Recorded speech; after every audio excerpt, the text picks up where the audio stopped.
Friends, welcome back to my channel healer of the ages 1111। कैसे हो आप सब?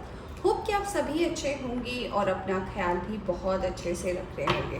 फ्रेंड्स, आज मैं करने जा रही हूँ इस हफ्ते की रीडिंग, यानी कि 5 से 11 सितंबर की रीडिंग, और बताऊंगी कि अर्थ साइन के लिए यानी कि टॉरस वर्गो कैप्रिकॉर्न के लिए कैसा रहने वाला है ये हफ्ता, क्या बदलाव आ सकते हैं आपकी ज़िंदगी में, किन बातों का रखना है आपको ध्यान, और यूनिवर्स आपको क्या देना चाहती है, क्या बताना चाहती है इस हफ्ते। इसके पहले मैं ये भी बोलना चाहूँगी फ्रेंड्स कि मैं रीडिंग लेकर आ नहीं पा रही थी, मेरी तबीयत अच्छी नहीं थी, इसलिए आई am so sorry and thank you very much. आपके इतने कमेंट्स आए, इतने मैसेजेस, इतना प्यार मुझे मिला, उसके लिए thank you thank you thank you so much. और आज मैं इसलिए प्रेजेंट वीक की रीडिंग कर रही हूँ क्योंकि मुझे लगा, हमेशा मैं आने वाले हफ्ते की रीडिंग करती हूँ कि नेक्स्ट वीक क्या होने वाला है, बट पता नहीं क्यों मैं जब रीडिंग करने बैठी मुझे लगा नहीं, मुझे इस हफ्ते की रीडिंग करनी चाहिए कि इस हफ्ते क्या आने वाला है। तो सबसे पहले आज है 5 सितंबर, सो हैप्पी टीचर्स डे उन सारे टीचर्स को जो ये रीडिंग देख रहे हैं, चाहे आप हीलर हैं, चाहे आप टीचर हैं, चाहे आप मेंटर हैं, चाहे आप गाइड हैं, चाहे आप कोच हैं, एनीवन यू आर। आपसे अगर लोग सीख पा रहे हैं, आप अगर किसी को आगे बढ़ा रहे हैं, एनकरेज कर रहे हैं, इससे बड़ी चीज़ तो हो ही नहीं सकती। Alright, so happy teachers day to you. और बिना देर किए अब चलिए हम शुरू करते हैं रीडिंग अर्थ साइन के लिए, टॉरस वर्गो कैप्रिकॉर्न के लिए, और देखते हैं कि ये हफ्ता उनके लिए क्या लेकर आने वाला है। तो मैं ये बताना चाहूँगी फ्रेंड्स कि अगर आप इस चैनल पर नए आए हैं तो चैनल को सब्सक्राइब करना ना भूलें। ऑलराइट, और इसके अलावा जो भी आएगा इस हफ्ते की रीडिंग में हम उसको आपके सामने ही देखेंगे।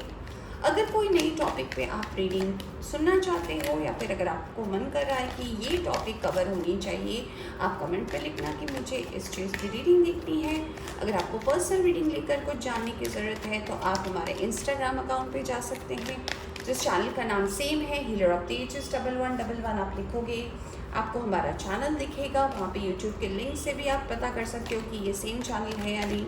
आप वहाँ हमें मैसेज कर सकते हो और वहाँ पे आपको पर्सनल रीडिंग के डिटेल्स भी मिल जाएंगे। ऑलराइट फ्रेंड्स, चलिए अब हम देखते हैं कि क्या होने वाला है टॉरस वर्गो कैप्रिकॉर्न की लाइफ में इस हफ्ते। Okay, be ready.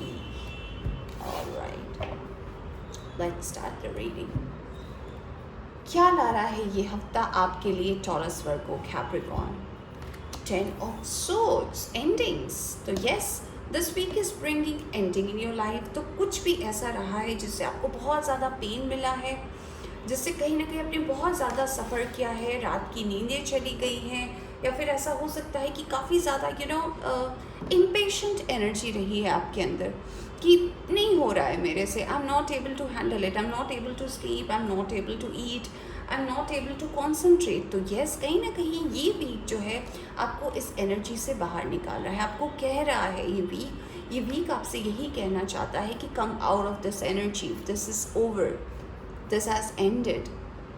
हम कहते हैं ना कि अगर कोई चीज़ ख़त्म हो गई है तो उसे क्या आप देखते रहोगे तो वो ज़िंदा हो जाएगी? नहीं, वो हो चुका है, आपको दर्द मिल चुका है, आपको तकलीफ़ मिल चुकी है, आपको चीज़ें पता है, बट आप वहाँ पर क्यों बैठे हो?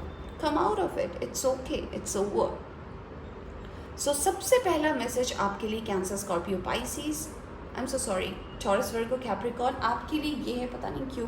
हो सकता है मेरे मुंह से कैंसर, स्कॉर्पियो, पाइसिस इसलिए निकला क्योंकि हो सकता है आप जिनके साथ रिलेशनशिप में हो वो कैंसर, स्कॉर्पियो, पाइसिस हो सकते हैं, और इसीलिए आपकी एनर्जी अब तक इस पर्सन को लेकर स्टक है कि ये पर्सन ने मेरे साथ ऐसा क्यों किया।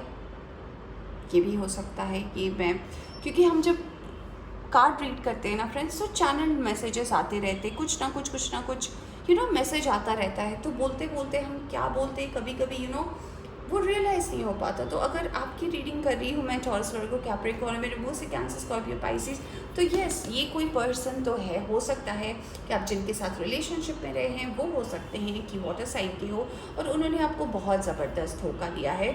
और एक धोखा ऐसा होता है ना कि आपको पता है ये होने वाला है, बट ये एक ऐसा धोखा था जो आपको नहीं पता था, like you were least expecting और you were not at all expecting, और ये हो गया। तो अब आपको ये वीक आपको यही सबसे पहला मैसेज दे रही है कि ये हो चुका है। अगर आप इस एनर्जी में बैठे रहोगे तो जो अच्छी चीज़ें आपकी लाइफ में आ रही हैं, what ever good is coming, वो रुक जाएगी, इट विल स्टॉप। तो आपको क्या करना है? इस चीज़ से बाहर आना है। यस, मैंने अभी क्या बोला? मैंने आपके सामने कार्ड शफल किए, मैंने यहीं से कार्ड निकाला। आपको इस चीज़ से बाहर आना है क्योंकि आपको फिर जो है अपनी लाइफ की क्लैरिटी मिलेगी। This card is called the clarity card and this is S of swords.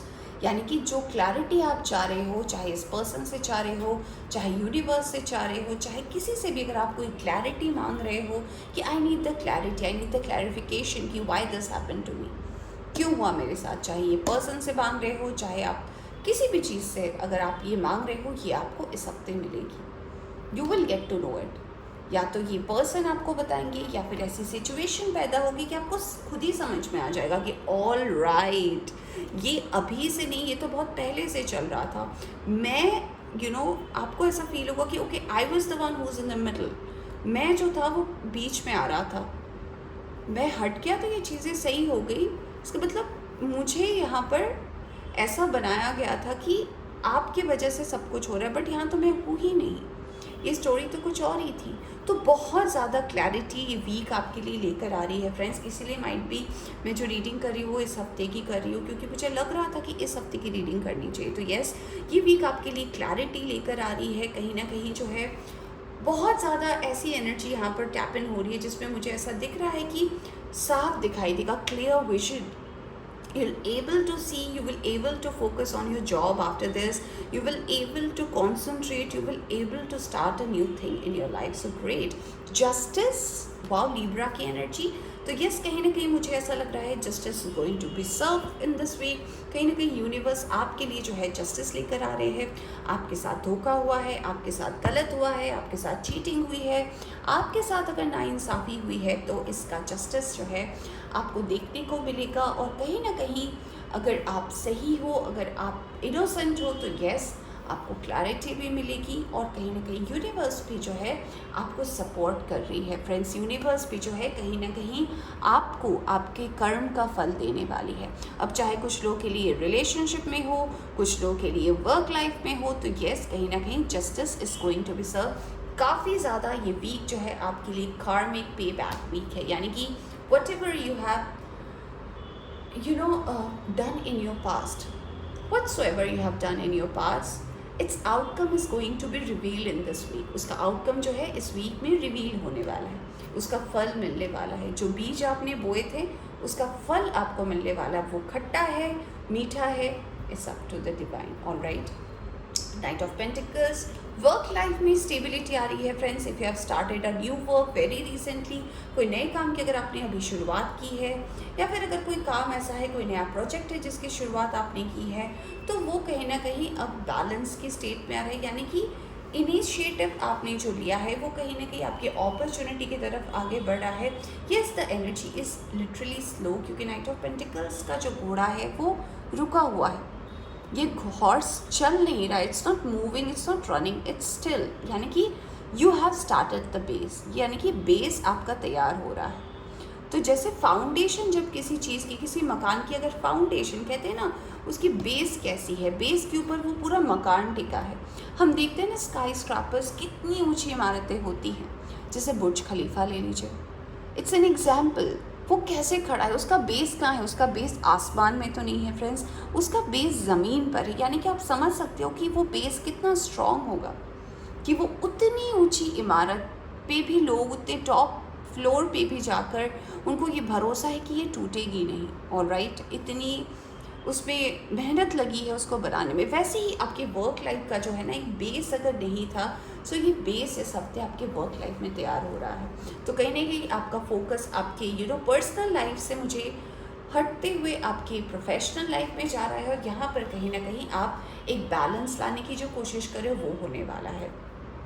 3 of pentacles, yes, मुझे लग रहा है कि लव लाइफ को लेकर ही आपके लाइफ में इशू थी, जिसको लेकर आप बहुत सैड थे, कहीं ना कहीं बहुत ज़्यादा मन में दुखी थे आप। और कहीं ना कहीं ऐसा था कि थर्ड पार्टी इशू रही थी, यानी कि आपके पर्सन और आपके बीच में कोई पर्सन तो था। और मैं आपको ये अच्छे से बताना चाहूँगी फ्रेंड्स कि ये पर्सन बहुत पहले से था।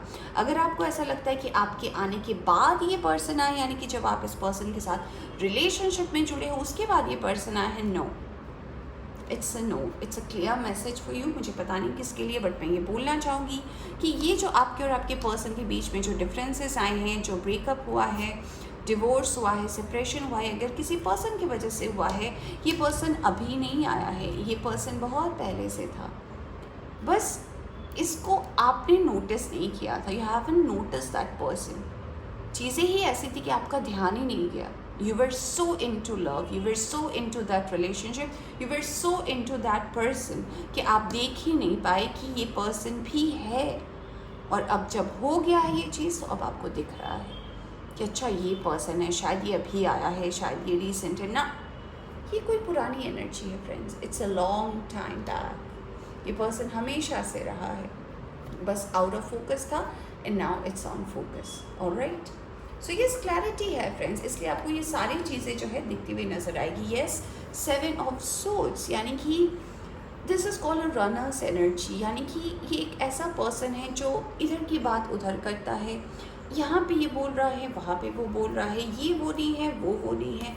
इस चीज़ की एनर्जी से भी आप बाहर आ रहे हो, क्योंकि ये चीज़ें आपको बहुत ज़्यादा बॉदर करती हैं।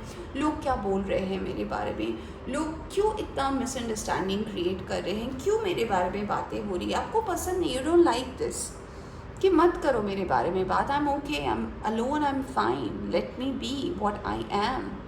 तो यस, ये भी कहीं ना कहीं आपको इस और ऐसे लोगों से भी बाहर निकालेगा, जिसको लेकर कहीं ना कहीं आपको लग रहा था कि okay this is going to be happen, so अब मैं क्या करूँगा। अगर आप कन्फ्यूजन में थे, इससे भी आप बाहर आओगे। अब आपका ध्यान जो है दूसरों की बातों से हटकर अपनी क्लैरिटी के ऊपर आएगी। ये पूरा जो आपकी पर्सनल लाइफ का फोकस है, उससे बाहर निकल कर आप अपनी प्रोफेशनल लाइफ पर ध्यान दोगे, और कहीं ना कहीं उससे जो है आपकी नई शुरुआत हो सकती है। ऑलराइट, आपके लिए oh wow, we have the lovers card. कुछ लोगों के लिए मुझे ऐसा लग रहा है कि आप कहीं ना कहीं किसी ट्विन फ्लेम जर्नी में थे, यानी कि आप जिनके साथ रिलेशनशिप में थे, वो पर्सन आपके ट्विन फ्लेम हो सकते हैं। ये पर्सन हो सकता है आपको ऐसा लगता हो कि ये पर्सन बिल्कुल मेरे जैसा है, no matter what is your age, no matter what is that person's age. अगर आपकी एज मान लीजिए 25 हो और आप जिनके साथ रिलेशनशिप में उनकी एज 20 हो, फॉर एग्जाम्पल, आपको उस पर्सन के साथ हमेशा ऐसा लगा है कि शी इज़ द वन और he is the one, same energy, same vibration, same choices, you know, same excitement.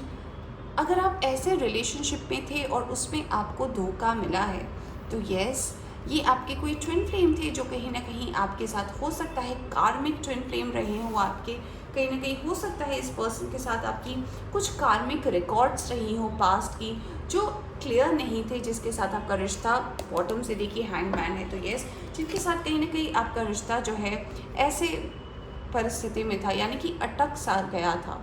तो इस भी जो है आपको क्लैरिटी नज़र आएगी। तो यस, मुझे लग रहा है कि आप जिनके साथ थे वो अगर आपके ट्विन फ्लेम थे, अगर आपको पता है कि yes this person used to be my twin flame, उनसे अगर आपको धोखा मिला है, तो यस, ये आपके कार्मिक ट्विन फ्लेम थे। हो सकता है कि इस प्रेजेंट लाइफ में ये आपके ट्विन फ्लेम हो, जिनके साथ आपने बहुत मज़ा किया, जिनके साथ आपको लगा नहीं है कि you have to pretend something, you have to do something, no, आप अपने तरीके से थे, आपको बहुत अच्छा लगता था, उसके लिए आपने बहुत कुछ किया है, you were crazy for that person. So yes, अगर आप उस पर्सन के साथ क्रेजी थे, तो वो आपके ट्विन फ्लेम थे, और उन्होंने ही अगर आपको धोखा दिया है, so it was your Karma cleansing time. तो यस, ये हो चुका है ओवर, और अब आप एक नई शुरुआत की तरफ आगे बढ़ने वाले हो। Now the new time, new beginning is coming, and the universe is only saying it to you, focus on your personal life, focus on your growth. Personal life मतलब लव लाइफ नहीं, यानी कि focus on your growth, focus on your self. आप अपने लिए क्या कर सकते हो, आप अपने आप के लिए क्या कर सकते हो, इस पर ध्यान दो। राइट, लेट्स सी एंजल आपको क्या कहना चाहते हैं। कंपैशन, तो यस, अपने कंपैशन का ध्यान रखें। कहीं ना कहीं जो है आपके अंदर अगर ऐसी एनर्जी है जिसमें आप बहुत ज़्यादा इम्पेशेंट हो जाते हो, कहीं ना कहीं आपको ऐसा लगता है कि नहीं हो रहा है मेरे से, या फिर अगर आपको ऐसा लग रहा है कि यू नो बैलेंस नहीं कर पा रहे हो, आप कॉन्सेंट्रेट नहीं कर पा रहे हो, तो एकत्र कीजिए अपनी चीज़ों को, मेडिटेशन कीजिए, थोड़ा सा योगा कीजिए, या फिर थोड़ा सा अच्छे काम म्यूज़िक को सुनिए। रिलैक्सेशन जिससे आपको होता है, कुछ लोगों को जिम जाकर रिलैक्स होते हैं, कुछ लोग वॉक करके रिलैक्स होते हैं, कुछ लोग अच्छा खाना बना कर रिलैक्स होते हैं। तो do that, it will be good for you. Do the work, देखिए मैंने बोला डू दैट, एंड आपके लिए कार्ड भी आया, do the work. So yes, universe आपसे कह रही है कि अपने काम पर फोकस कीजिए। Resting will be handled by angels. Ask and receive, यानी कि आप मांगो आपको मिलेगा, आप पूछो आपको जवाब मिलेगा, या फिर अगर आप मांगो आपको मिलेगा जवाब. Okay, ask your question, universe will answer. Surrender your energy, it will be good for you. And here bottom of the deck is raise your vibration, यानी कि यस आपको मेडिटेट करने की ज़रूरत है. थोड़ा सा अपने आप को काम करें, CALM, काम नहीं मैं कह रही हूँ, काम कह रही हूँ फ्रेंड्स. ओके, थोड़ा अपनी एनर्जी को बैलेंस में लाएं, चीज़ें सारी अच्छी होंगी. ऑलराइट, तो फ्रेंड्स ये थी आपकी एक रीडिंग इस हफ्ते की. होप आपको पसंद आई हो तो लाइक करें, चैनल पर नए आए हैं तो चैनल को सब्सक्राइब करना ना भूलें. Take care.